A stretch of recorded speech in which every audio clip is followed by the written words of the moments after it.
കോഴിക്കോട് ജില്ലയിലെ നഗര മലയോര മേഖലകളിലെല്ലാം നാശം വിതച്ച് കനത്ത മഴ പെയ്യുകയാണ്. കുറ്റ്യാടി കടന്തറപ്പുഴയിൽ മലവെള്ളപ്പാച്ചിലുണ്ടായി. പെരുവണ്ണാമൂഴി ഓനിപ്പുഴ കരകവിഞ്ഞു.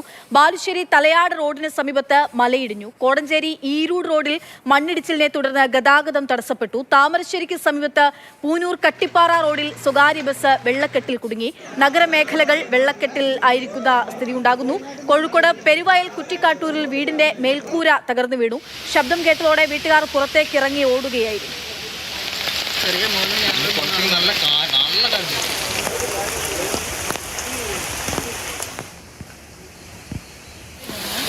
അഞ്ജന സുകുമാരൻ വിവരങ്ങളുമായി ചേരുന്നുണ്ട്. അഞ്ജന, ജില്ലയിൽ ഗ്രാമ നഗര വ്യത്യാസമില്ലാതെ മഴ കനക്കുന്നു, കെടുതികൾ റിപ്പോർട്ട് ചെയ്യപ്പെടുന്നു എന്നാണ് മനസ്സിലാകുന്നത്.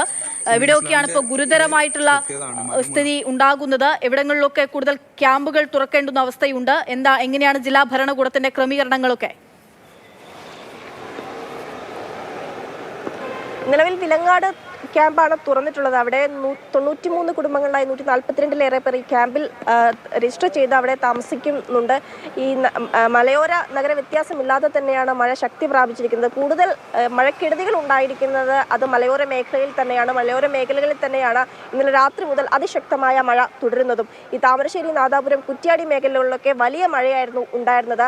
പലയിടത്തും നദികൾ കരകവിഞ്ഞൊഴുകുകയും അതിൻ്റെ കൈവഴികളിലേക്കൊക്കെ വെള്ളം ഇറങ്ങുകയും സമീപത്തെ വീടുകളിലേക്കൊക്കെ തന്നെയും വെള്ളം കയറി അവിടെ നിന്ന് ആളുകൾ മാറി താമസിക്കേണ്ട സാഹചര്യമൊക്കെ വന്നു. പക്ഷെ പല ആളുകളും അവരുടെ തന്നെ കുടുംബ വീടുകളിലേക്ക് അല്ലെങ്കിൽ ബന്ധുക്കളുടെയൊക്കെ വീടുകളിലേക്കാണ് മാറി താമസിക്കുന്നത്. കുറ്റ്യാടി മേഖലയിൽ കുറ്റ്യാടി പുഴ കരകവിയുകയും തൊട്ടിൽപ്പാലം പുഴയിലേക്ക് വെള്ളം ഒലിച്ചിറങ്ങുകയും സമീപത്തെ വീടുകളിലേക്കൊക്കെ തന്നെയും വെള്ളം കയറുകയും ചെയ്തിട്ടുണ്ട്. ഇവിടെ നിലവിൽ ക്യാമ്പുകളൊന്നും ആരംഭിച്ചിട്ടില്ല. എങ്കിൽ പോലും ഇവിടെ താമസിക്കുന്ന ആളുകൾക്ക് ജാഗ്രതാ നിർദ്ദേശം നൽകിയിട്ടുണ്ട്. അതോടൊപ്പം തന്നെ ഓനിപ്പുഴ കരകവിയുകയും ഈ പെരുവണ്ണാമൂഴി ഫോറസ്റ്റിന് സമീപത്തുള്ള പാലം വെള്ളത്തിനടിയിലാവുകയും ചെയ്തിരുന്നു. ഇവിടെ ഗതാഗതം ഭാഗികമായി തടസ്സപ്പെട്ടിട്ടുണ്ട്. ഭാരവാഹനങ്ങൾ മാത്രമാണ് ഇവിടെ നിലവിൽ പോകാൻ സാധിക്കുന്നത്. അതോടൊപ്പം തന്നെ ബാലുശ്ശേരി മേഖലയിൽ മലയിടിഞ്ഞു വീണ് കുന്നിടിഞ്ഞു വീണ് ഗതാഗതം തടസ്സപ്പെട്ടിരുന്നു.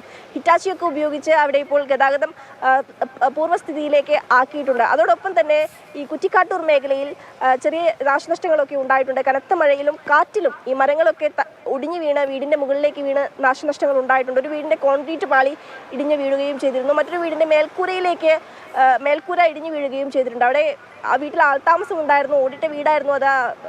ആ വീട്ടിലെ ആളുകൾ ഓടി രക്ഷപ്പെട്ടതുകൊണ്ട് വലിയൊരു അപകടം ഒഴിവാകുകയായിരുന്നു.